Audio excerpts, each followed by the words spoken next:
Nikasema kwamba nimeweza kufanya hivyo, lazima nisimame na huyu kijana. Mimi nilieleza kuwa nitatoa gari yangu nilete huyu kijana nije nizike. Na sababu gani mimi nilisema nije nizike huyu kijana? Huyu kijana ni shujaa. Ni shujaa sababu amefariki, lakini wale watu amesaidia ni watu wengi sana. Bila huyu kijana, hiyo finance bill ingekuwa saini sheria. Bila huyu kijana, ile Land Act ingekuwa ni sheria. Na hiyo, na wale watu walipitisha, mmoja wetu tumekaa naye hapa, rafiki yangu Didmas Barasa. Ukweli useme ama usemwe? Ukweli useme ama usemwe? Lazima tuseme ukweli.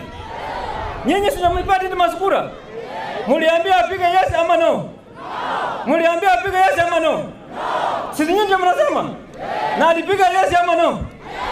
Alipiga yes.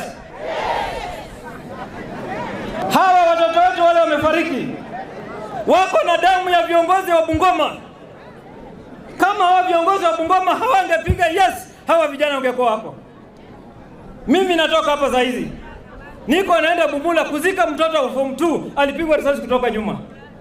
Jana nimekuwa namjengea nyumba, tunaenda kuzika yeye saa hizi. Sababu gani? Sababu wale viongozi wa Bungoma, viongozi 8 walipewa kila mtu milioni 2 kupiga hiyo kura.